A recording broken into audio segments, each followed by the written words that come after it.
ሰላም እንዴት ናችሁ? ፍሬ ህይወት ዮሐንስ ነኝ። በአፍሪካ ቀንድ በተለይም በኢትዮጵያ በኤርትራና በሌሎች ጎረቤት ሀገራት መካከል እየተፈጠሩ ያሉ ኢኮኖሚያዊ፣ ማህበራዊና ፖለቲካዊ ጉዳዮችን መረጃዎችን በማስደገፍ ለእናንተ አቀርብላችኋለሁ። በተለይም ደግሞ ከኢትዮጵያ የቀይ ባህር ጥያቄ ጋር ተያይዞ የሚነሱ ሀሳቦች ላይ ማተኩራለሁ። በሰሞኑን ደግሞ በሀገራችን ኢትዮጵያ ሁለተኛው ዙር ጦርነት ለመክፈት እየተንቀሳቀሰ የሚገኘው ህወሓትንም በተመለከተ አዳዲስ አፕዴቶች ካሉ ለእናንተ ይዤላችሁ እቀርባለሁ። በዛሬ ቆይታችን ላይ በአንድ መሰረታዊ ጉዳይ ላይ ነው ቆይታ የምናደርገው። ነገር ግን በዚህ መሰረታዊ ጉዳይ ጋር ተያይዞ ሌሎች በስፋት የሚነሱ ሀሳቦችንም እያነሳው አብረን ቆይታ የምናደርግ ይሆናል። የዛሬው አጀንዳችን የሚሆነው ኢትዮጵያ የታሪክና የህግ የባለቤትነት ጥያቄ እያነሳችበት የምትገኘው የአሰብ ወደብ ላይ ሳውዲ የጦር ቤዝ እንድትመሰረት የጦር አቅሟንና የጦር ሰራዊቷን እንድታስጠጋ ከኤርትራ መንግስት ጋር ሚስጥራዊ የተባሉ ውይይቶች እየተደረጉ መሆናቸውን የሚገልጹ ዘገባዎች ወጥተዋል። የኤርትራ መንግስት ለሳውዲ ከዚህ ቀደም የነበረው የጦር ቤዝ ላይ በማሻሻል የጦር ኃይሏን እንድታሰራጭ ወይም ደግሞ እንድታሰማራ ውይይት እያደረገ ባለበት በዚህ ወቅት ላይ ጅቡቲም ደግሞ ለሳውዲ መንግስት ያላትን አጋርነትም ገልጻለች። የመካከለኛው ምስራቅ ጦርነት በአፍሪካ ቀንድ ከሚፈጠሩ ውጥረቶች በተጨማሪ የተለያዩ ሀያላን ሀገራት በአፍሪካ ቀንድ ካሉ ሀገራት ጋር ያላቸውን የሁለትዮሽ ግንኙነት እንዲያጠናክሩም አስችላቸዋል። ከዚህ ጋር በተያያዘ ሰፋ ያለ ቆይታንም የምናደርግም ይሆናል። ከዚህ በተጨማሪ ደግሞ የአሜሪካ አፍሪካ እዝ አዛዥ ጀነራል ዳግቪን አንደርሰን አዲስ አበባ ገብተዋል። የእሳቸውንም ጉዳይ በተመለከተም ደግሞ መረጃውን አደርሳችኋለሁ። ለዩቲዩብ ቻናል አዲስ ከሆናችሁ የደወል ምልክቷን ተጭናችሁ ቻናሌን ሰብስክራይብ በማድረግ ቤተሰብ እንድትሆኑ ጋበዝኳችሁ። ቻናሌን ሰብስክራይብ አድርጋችሁ ቤተሰብ ከሆናችሁ ደግሞ ላይክ እና ሼር በማድረግ ለወዳጅ ዘመዶቻችሁ እንድታጋሩ ጠይቃችኋለሁ። ወደ መረጃው እንሻገር፣ አብራችሁን ቆዩ። በአፍሪካ ቀንድ አሁናዊ ሁኔታ ላይ ውጥረቶች እየተባባሱ በመጡበት በዚህ ወቅት ላይ የአፍሪካ ቀንዱ የውጥረት መነሻ ወይም ደግሞ የውጥረት ማዕከል ተደርጎ የሚወሰደው የኢትዮጵያ የቀይ ባህር ጥያቄ አሁን ላይ መስመር እየያዘ መምጣቱን የሚያሳዩ መረጃዎች ወጥተዋል። ትናንትና ባጋሯችሁ መረጃ መሰረትም የኤርትራው ፕሬዝዳንት ኢሳያስ አፈወርቂ ኢትዮጵያ ወደ ቀይ ባህር ለመግባት እያቀረበች ያለችው ጥያቄ በግብጽ በሱዳንና በኤርትራ ጥምረት የሚፈርስ ሳይሆን ውስጣዊ ኃይሎችንና ውስጣዊ ኢኮኖሚ ስብራቶችን በመፍጠር ሊፈታ የሚችልና ኢትዮጵያን አጠቃላይ እንቅስቃሴዋን መግታት የሚችሉበት ስትራቴጂካዊ አካሄዳቸው ህወሓት እንደሆነ ጭምር ሲገልጹ ቆይተዋል።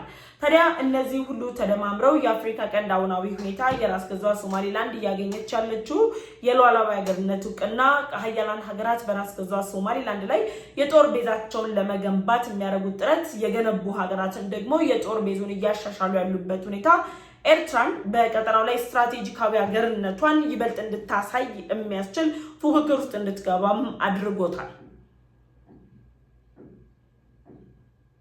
ከቀናት በፊት በራስ ገዟ ሶማሊላንድ እስራኤል የሉዓላዊ ሀገርነት እውቅናን ከሰጠች በኋላ የሉዓላዊ ሀገርነት እውቅናን ትሰጣለች ተብላ እየተጠበቀች ያለችው የተባበሩት አረብ ኤምሬት እየገነባች ያለችው የጦር ቤዝ በበርበራ ወደብ ላይ ያለው የጦር ቤዝ የድሮን ማኮብኮቢያዎችን ጨምሮ ሌሎች እጅግ ዘመናዊ የሚባሉ የጦር መሳሪያዎችን መቆጣጠር የሚያስችልና አሁን ባለው ሁኔታ በየመኑ ሁቲ ቡድን ላይ በቀይ ባህር ላይ በመካከለኛው ምስራቅ ላይ የተባበሩት አረብ ኤምሬትን የበላይነት ሊያስጨብጣት የሚችልና የበላይ ሆና ለመሆን የምታደርገውን ጥረት አጠናክራ እንድትቀጥል የቀጠናው ላይ የበላይነት እየወሰዱ ያሉት ከነ አሜሪካና ከነ እስራኤል ጋር ያላትን የሁለትዮሽ ጥምረት እንድታጠናክር በአፍሪካ ቀንድም ደግሞ ለስትራቴጂካዊ የሆኑ ጥቅሞችን የምትሰጥ በቀይ ባህር ላይ አጋር መሆን የምትችለው ኢትዮጵያን በማስጠቀም ጭምር ከኢትዮጵያ ጋር ያላትን ግንኙነት እንድታሳድግ የሚያስችላትን እድል በመፍጠሩ አማካኝነት በርበራ ወደብ ላይ እየገነባች ያለችው የጦር ቤዝ በሚስጥር ተይዞ ቆይቶ አሁን ላይ በሳተላይት ማስረጃዎች ጭምር በማስደገፍ ይፋ ወጥቷል። በአፍሪካ ቀንድ ላይ በተለያየ ክንፍ ላይ ሆነው እየተፎካከሩ የሚገኙት የተባበሩት አረብ ኤምሬት እና የሳውዲ መንግስት መካከል ፉክክሩ በተጠናከረበት በዚህ ወቅት ላይ የኤርትራው ፕሬዝዳንት ኢሳያስ አፈወርቂ የ2015 እንደ አውሮፓውያን አቆጣጠር ላይ የተባበሩት አረብ ኤምሬት በአሰብ ወደብ ላይ የገነባቸውን የጦር ቤዝ ሳውዲ በቁጥጥር ስር እንድታውለውና የሳውዲ ጦር እንዲንቀሳቀስበት ሳውዲ በኤርትራ የአሰብ ወደብ አካባቢ ላይ ባለው የጦር ቤዝ በመጠቀም የመካከለኛው ምስራቅ ጦርነትን እንድታረግም የየመኑ ሁቲ ቡድንን ለመቆጣጠር የሚያስችላትን እድል እንድትጎናጸፍ የሚያስችላት ሚስጥራዊ ውይይቶች ወይም ደግሞ ሚስጥራዊ ንግግሮችን ጀምራለች ወይም ደግሞ ሚስጥራዊ ውይይቶች እየተደረጉ ነው ያሉት። የኤርትራው ፕሬዝዳንት ኢሳያስ አፈወርቂ እንግዲህ በተደጋጋሚ አሁን ባለው ወቅት ላይ ወደ ካይሮ የሚያደርጓቸው ጉብኝቶች ተጠናክረዋል። ወደ ካይሮ እሳቸው ካደረጉት ጉብኝት በተጨማሪ ደግሞ የውጭ ጉዳይ ሚኒስትራቸው ኡስማን ሳህልንም ባሳለፈው ሳምንት ላይ ልኳቸው ከግብጽ ባለስልጣናት ጋር ውይይት ተደርጓል። ከግብጽ በተጨማሪ የኤርትራው ፕሬዝዳንት ኢሳያስ አፈወርቂ በተደጋጋሚ የሚጎበኟት ሀገር በተደጋጋሚ እግራቸው የሚረግጡባት መዳረሻ ሳውዲ ናት።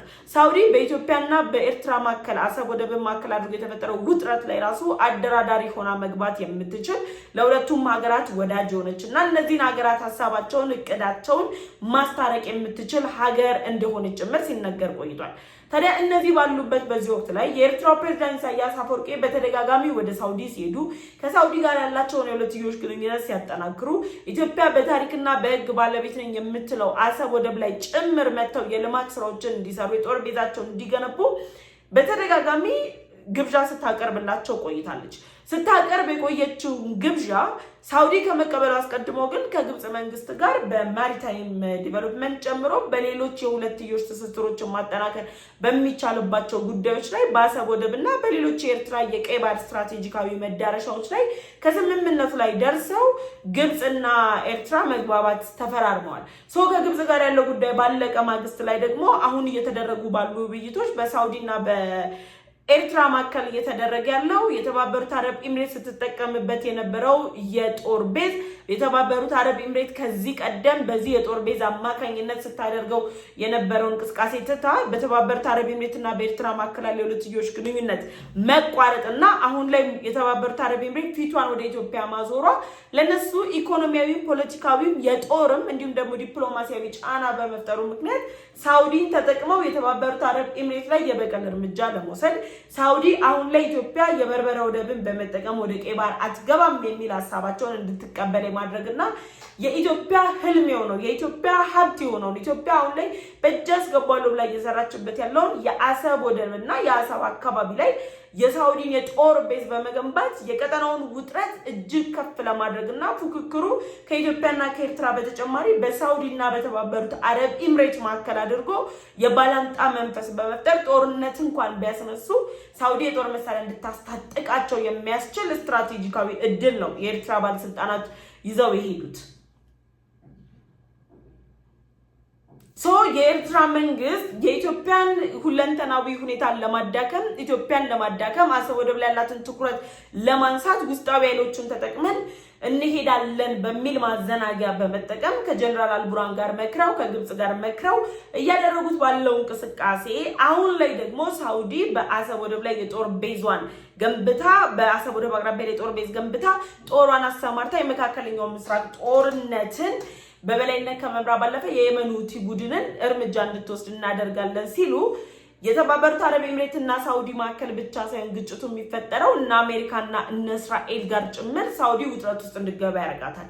እንዴት ሆና ነው ሳውዲ ውጥረት ውስጥ የምትገባው ከተባለ አሜሪካ ከወራት በፊት የ2026 የሆነው ስትራቴጂካዊ እቅዷን ስታወጣ ኤርትራን በስጋት ደረጃ ያስቀመጠቻት ከኢትዮጵያ ጋር ደግሞ የሁለትዮሽ ጥምረቷን ማሳደግ ግን ደግሞ የቀይ ባህር ዳርቻቸውን መቆጣጠር አስፈላጊ ስለሆነና አሜሪካ የኤርትራን የቀይ ባህር ዳርቻዎችን በመጠቀም የቀይ ባህር ቀጠና ላይ ተጽዕኖ ለመፍጠር በምታደርገው ጥረት ወደ 750 የሚጠጋውን የቀይ ባህር ዳርቻን ለመቆጣጠር ከኤርትራ ጋር የሁለትዮሽ ዲፕሎማሲያዊ ግንኙነቶችን እንደጀመረች የሚያሳዩ መረጃዎች እየወጡ ነበር።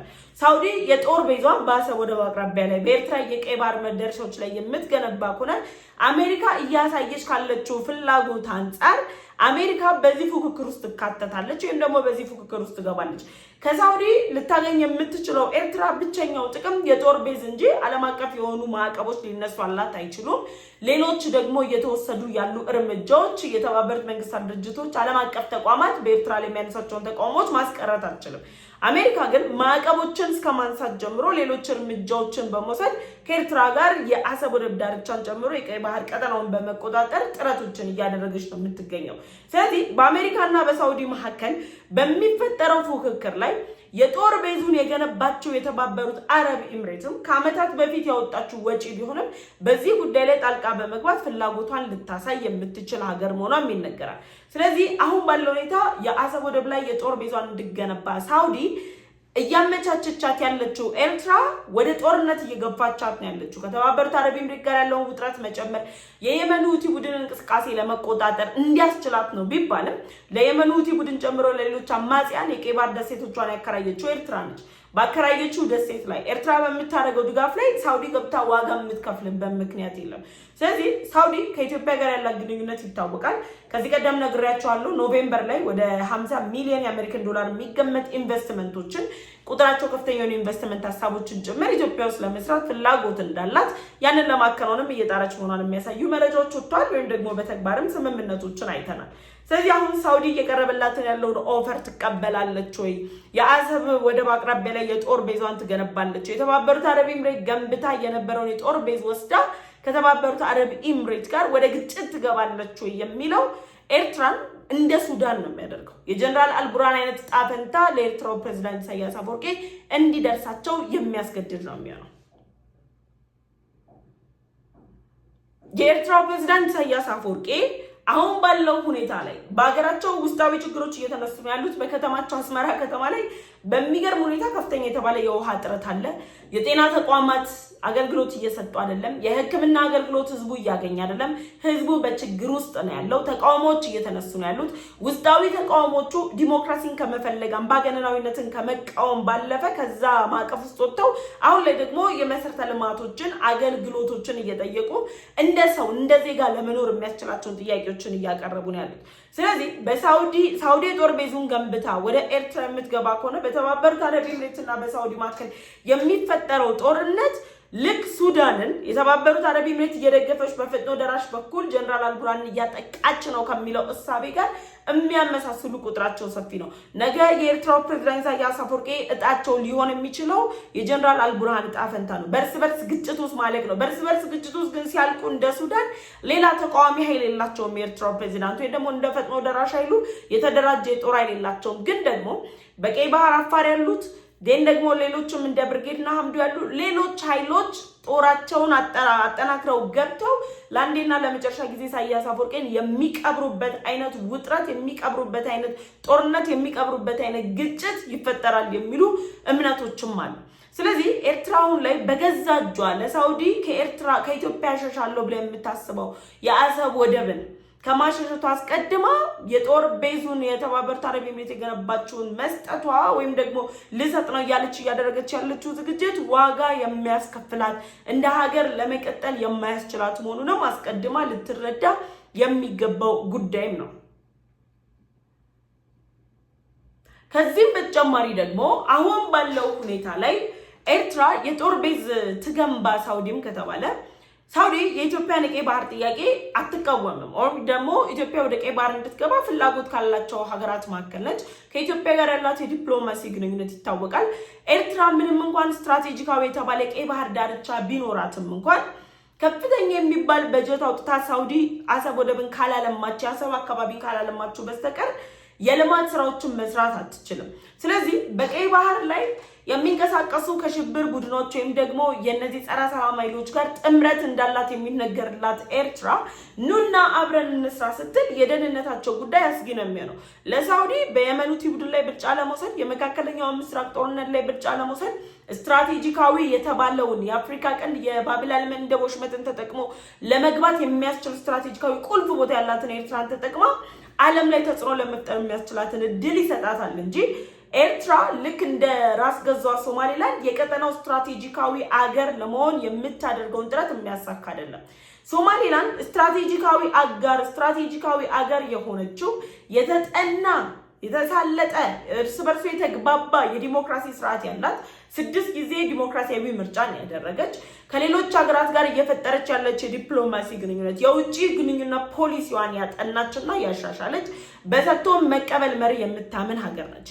ኤርትራ በተቃራኒው ለ3 አስርት ዓመታት ከአንድ ገዢ ውጪ ገዢ የማታቅ በግለሰብ ደረጃ አገር የሚያተራምስ መሪ ያላት ህዝቧን በአምባገነናዊ ስርዓት ውስጥ የከተተች ስለ ሉዓላዊነቷ ከመከራከር ይልቅ ሉዓላዊ ሀገርነቷን አስጠብቃ ለመሄድ በሌሎች ሀገራት የውስጥ ጉዳይ ጣልቃ በመግባት ጦርነትን፣ አመፅን በመቀስቀስ ህዝብ እርስ በርስ እንዲተላለቅ በማድረግ የራሷን የሆነ ጉልህ ሚናን የምትጫወት ሀገር ነች። ስለዚህ አሜሪካ በራስ ገዟ ሶማሊላንድ ላይ ያሳየችው ፍላጎት፣ እስራኤል በራስ ገዟ ሶማሊላንድ ላይ ያሳየችው ፍላጎት የጦር ቤዛቸውን ገንብተው በበርበራ ወደብ አቅራቢያ ላይ መካከለኛው ምስራቅ ጦርነት ላይ የበላይነት መውሰድ፣ የየመኑ ሁቲ ቡድን ላይ የበላይነት መውሰድ፣ ሌሎች የመሰሉትን እርምጃዎችን እንዲወስዱ የሚያደርጋቸው ሚና እንዲጫወቱ እድል ማመቻቸቷን በመቃወም የራስ ገዟ ሶማሊላንድ ሉዓላዊ ሀገርነቱ እውቅና ተገቢ አይደለም የሚል ድምጽ እያሰሙ ያሉት የኤርትራ መንግስት ባለስልጣናት ሳውዲ በአሰብ ወደብ አቅራቢያ ላይ የጦር ቤዟን ትገንባ፣ ባዶና ምንም ባልተፈጠረ መሬት ላይ ሳይሆን የተባበሩት አረብ ኤምሬት ከዓመታት በፊት ገንብታ የነበረው የጦር ቤዝ ላይ አሁን ትምጣና ደግሞ ሳውዲ እዛ የጦር ቤዝ ላይ ትስራ የሚል ሐሳቦችን በማመንጨት ግጭት ፈጣሪነታቸው፣ ጦርነት አቀጣጣይነታቸው፣ ሀገራት ሰላም ሲሆኑ አለመወደዳቸውን በይፋ ያረጋገጠ ነው። ውስጣዊ ችግሮቻቸውን ሳይፈቱ ሌሎች ተጨማሪ ችግሮችን ለመፍጠር ጥረት እያደረጉ መሆናቸውን የሚያሳይ ነው። ኤርትራና የሳውዲ መንግስት በሚስጥራዊ መንገድ የአሰብ ወደብ አቅራቢያ ላይ ያለውን የተባበሩት አረብ ኤምሬትን የጦር ቤዝ ላይ ሳውዲ የጦር ኃይሏን እንድታሰፍር ንግግሮች እየተደረገ ነው ያለው። እንግዲህ በቅርብ ቀናት ደግሞ ምን መግባባት ላይ እንደሚደርሱ ያሳያል። ለዚህም ነው የኤርትራው ፕሬዝዳንት ኢሳያስ አፈወርቂ በጥቂት ቀናት ውስጥ ሳውዲ ይሄዳሉ ተብሎ እየተጠበቀ የሚገኘው። እንግዲህ እሳቸውን መሄድ ከዛ ደግሞ በሁለቱ ሀገራት መካከል የሚደረሱ መግባባቶችና ስምምነቶች ደግሞ ምን ሊሆኑ ይችላሉ የሚለው ግምት ውስጥ በማስገባት የሳውዲና የኤርትራን አሁናዊ ሁኔታን ብቻ ሳይሆን ቀጣይ ያሉ ጉዳዮች ላይ መረዳዳት ወይም ደግሞ መገንዘብ የሚቻሉ ነጥቦችን ማየት የሚቻለው በዚህ ጉዳይ ላይ አስተያየታችሁን ኮሜንት ሴክሽን ላይ አስቀምጡልኝ። ወደ ሁለተኛው የመጨረሻ አጀንዳ አለፍኩ። ሁለተኛው አጀንዳችን የጀነራል ዳግዊን አንደርሰን የአዲስ አበባ ጉብኝት ነው። የጀነራል ዳግዊን አንደርሰን የአዲስ አበባ ጉብኝት መድረክ ተፈጥሮላቸው ከተለያዩ አካላት ጋር የስልጠና የውይይት መድረኮች ናቸው ያሉት። ግን እሳቸው ወደዚህ በመጡ ቁጥር ሁልጊዜም የኤርትራ የግብጽ ባለስልጣናት መሸበር ውስጥ ይገባሉ። የቀጠናው ሀገራትም ለምን መጡ፣ በተደጋጋሚ ለምን ጎበኙ ይላሉ። ቅድም ሳላነሳ የረሳሁት አንድ ነገር ጅቡቲ ለሳውዲ እያሰጠች ያለችው ድጋፍም አሁን ላይ በአፍሪካ ቀንድ ካለው አስተላለፍ ጋር የሚገናኝ ጉዳይ ነው። ጅቡቲ ለሳውዲ መንግስት በይፋ ድጋፏን ሰጥታለች። ሳውዲ በየመኑ ሁቲ ቡድን የሚደርስባትን ጥቃት ተቃውማለች። ዓለም አቀፉ ማህበረሰብና ሌሎች ኃይሎችም ደግሞ እያደረሱ ያለው ተጽዕኖ የመኑ ሁቲ ቡድን ሳውዲ ላይ ያወጣውን መግለጫ ጭምር ጅቡቲ በይፋ ተቃውማለች። ጅቡቲ የምትቃወመው የቀይ ባህር ስትራቴጂካዊ መዳረሻ ከመሆኗ ብቻ ሳይሆን ከሳውዲ ከምታገኘው ጥቅም አንጻር፣ የሉዓላዊነት ጥቅም አንጻርና ኢኮኖሚያዊ ጥቅም አንጻር ነው።